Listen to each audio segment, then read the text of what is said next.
Hey guys, it's Will here, welcome back to the channel. Tonight got another unboxing video for you, and tonight I'm taking a look at the Primaris Impulsor. So this is the new Space Marine transport. Was kind of the much looked for Primaris Rhino, although to be honest it's more of a Primaris Razorback. But anyway, let's take a look and see what you get in here. So I've already actually taken it out of the box, but yeah, it's just fiddly to on camera. So it's a very thin box, like they're doing for a lot of the new kits now. But that certainly doesn't mean that you don't get a lot in here. Got your standard rather disappointing transfer sheet. Great if you're playing Ultramarines, but I don't play Ultramarines, so that's no use to me. Instruction manual is again the pretty standard sort of thing from GW. Nothing too special here, except this might be new, telling you like where they recommend the transfers. But again, the Codex probably has that, and most people do their own thing anyway. You got the normal sort of detailed full colour manual with rules at the back. So that's all good. That's not the interesting part. I want to look at these. Look at this kit. So start with the base. Oh, I can get this up. There we go. So this is the standard Repulsor and Primaris Dreadnought size base. So yeah, pretty decent size. And you've got the same sort of modern, much more resilient flight stand as you get with the Repulsor. So let's take a look at the kit. So basically you only get 2 sprues in here, but they're absolutely packed. So this one here, you've got a lot of like the big parts. So you've got the under tray, the front armour there, top plate, side armour, and a few sort of little worky bits. You've got the stubber there as well, and parts of the engine. I think those are like engine vents there. And then this sprue has a lot more of the little details. So as you can see, we've got absolute tons of components to the Repulsive Plates on here. So this is what actually helps it to float. So I'm guessing these 5 and 5 pokey bits here line up with these 5 and 5 things here. Then we've got 9 of those, which I'm assuming includes the front parts, because that's why you've got an odd number there. So yeah, lots of bits. Looks like it's going to take a while to do, much like the Repulsor itself. This is quite a fiddly component to it, and one that I think I'll be painting off the model to allow me to paint under it. And we've got the juicy bits here, the weapon components. So you can see we've got the same style of Stormbolter mountings here as you got on the Repulsor, except they're built onto the sides rather than the top. So you can see in a lot of ways this follows the pattern of the Repulsor, even things like the engine vents using a similar design.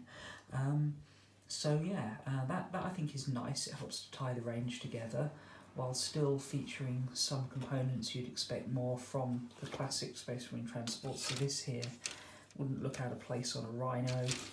This control panel here is a nice little nod to the old Rhino. And then we can get to the weapons. So this can come as stock with just very basic weapons, but you've got quite a few options on the turret, and naturally all of them are going to be on the kit. And a lot of them use a separate mount. So this piece here, I believe, is for the shield generator, and then you've got the 4 pieces that actually make up the shield generator. This is the mount for the comms relay, and then you've got parts of that there. And then this mount here can either take the Bellicastus missiles or the Icarus Iron Hail heavy stubbers, or whatever they're called, Icarus Sky Talon array, whatever they call it now. It was the anti-air missile, an anti-air gun. So yeah, that means you can't, and the fact that this is the top plate here that goes for either weapon, you can't build the missiles and the anti-air gun, but you can build one or other of those and still do the shield and the comms relay. So that's nice, because basically this plate here is the top plate that they mount onto. So this is actually an optional part, so if you're building it without any turret upgrade, or not turret, but top plate upgrades, you can leave this bit off, or you can put this on. This piece here is where either that or that sit, and so you make your choice, and yeah, you can actually leave that unglued, I think. I'm going to test that out when I build it, but so you can switch it out. So say you're planning to transport Hellblasters in this, you're probably going to want the shield generator to protect your investment. If you're running perhaps lots of these with just intercessor squads inside, then maybe you'd rather give it the Bellicastus missiles and you go for this mount here. And you can, by the looks of it, should just be able to switch those out as and when you want.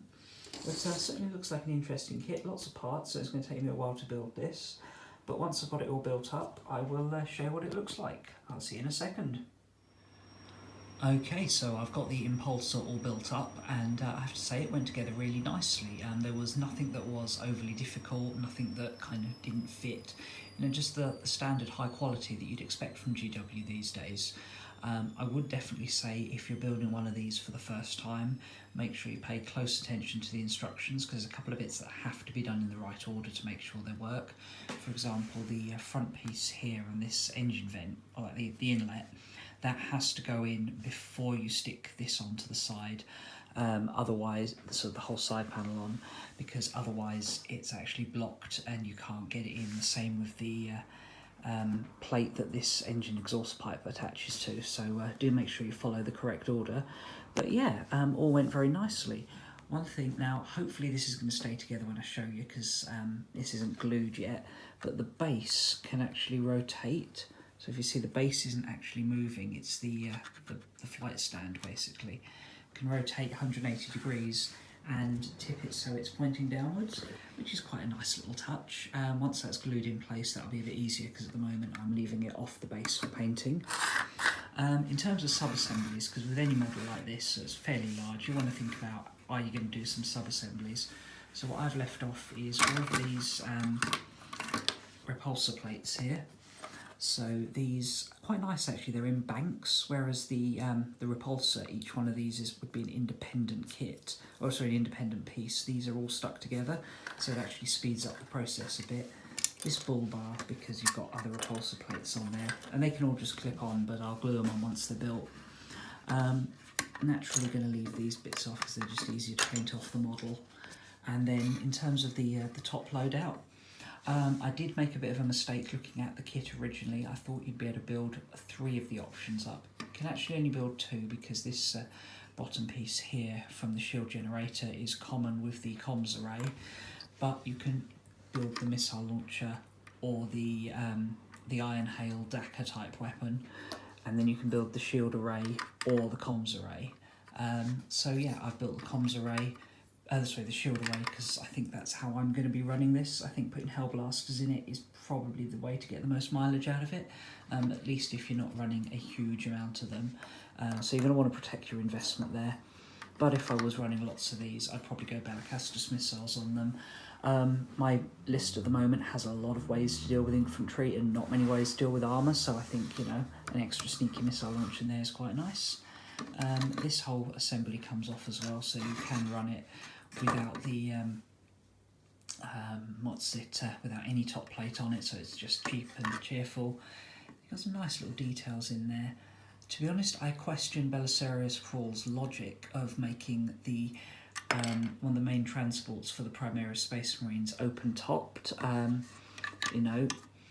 could understand open-topped probably reduces production cost, but this is for the Primaris Marines. Production cost shouldn't be the issue, it should be, protection. And this doesn't work as like a gun platform, i.e. you can't have the guys fire out of it like you can, so it doesn't give you that benefit. So logically it doesn't make sense, but in-game it's quite cool. And I've also left these Stormbolters off. These are waggly. Stormbolters are just better, I think, than the Frag Storms, especially as this is going to be in my Scythes of the Emperor, so we're using Ultramarine successors, so Tactical Doctrine, it can counter standing still, so these bolt weapons are quite nasty, and they're just more reliable. If you get within 12 inches, which you're going to do because you're a fairly quick transport, you're going to be close enough, and the Tactical Doctrine will help you out a bit there as well, so it's all very nice. So yeah, as you can see, I've left a few sub-assemblies, so it's going to take me a while to paint, but there doesn't look to be anything that is overly challenging. I don't think this is going to be like a Rhino was, where you could just paint and build loads of them really quickly, because it's a very simple kit, very easy to do. This is a bit more complicated, but certainly offers a few tactical advantages. So I don't think of this, like I said, like a Primaris Rhino. It's more of a Primaris Razorback in terms of in-game use. But yeah, I'm looking forward to getting this painted up, so keep a look out on my Instagram and you'll probably see some work in progress shots and the final model, and hopefully have this guy out on a bat rep in the next month or so. Anyway, thanks a lot for watching and I hope you found this interesting. Bye.